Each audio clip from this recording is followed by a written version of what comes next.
لو هختار وصفة واحدة من كل وصفات الكيك علشان اعملها كل يوم هتكون الوصفة دي.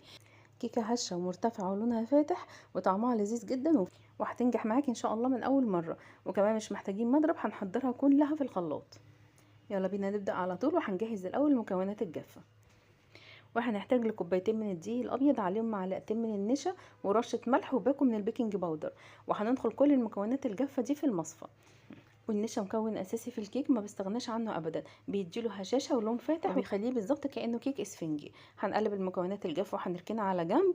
وفي الخلاط هنبدا نحضر المكونات السائله. هنحتاج لاربع بيضات حجم وسط، ولو البيض معاكي كبير كفايه 3 بس.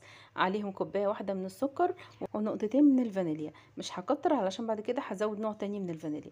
هضرب كله كويس لحد لما يبقى لونه فاتح وكريمي، واطمن ان السكر داب تماما.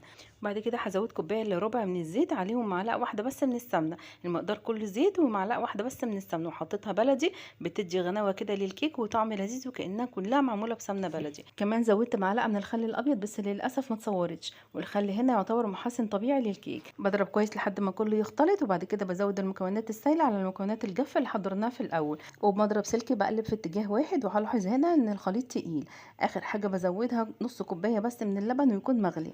واللبن المغلي هنا هو سر طراوة الكيكة لحد آخر قطعة. حتى لو قعدت عندك 3 4 أيام بتفضل محتفظة بطراوتها وكمان هشاشتها، وبتبقى كأنها كيكة جاهزة بالظبط. وآخر حاجة زودتها بقى باكو من الفانيليا بطعم البرتقال، علشان أنا عايزة الكيكة تكون بطعم البرتقال.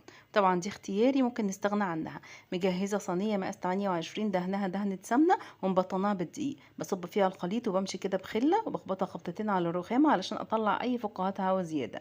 بعد كده بكون مشغلة الفرن أثناء التحضير على درجة حرارة 180. بدخل الصينية بتقعد من 35 ل 40 دقيقة بالظبط في النص على الشبكة. وأول لما بتوصل للون الذهبي ده بطلعها على طول، بختبرها بخلة الأول وبعد كده بخرجها. بسيبها لحد لما تبرد تماما وببدأ أقطعها. ودي النتيجة، كيكة ناجحة جدا جدا، واخدة لون ذهبي من غير ما احتاج أولع شواية، ولونها فاتح ومرتفع، وطعمها وريحتها في منتهى اللذاذة. كمان مساماتها ضيقة جدا، ما فيهاش أي فراغات، وما بتتقطعش ولا بتفرول أثناء الأكل. جربوا كيكة بالطريقة دي وقولي لي رأيكم.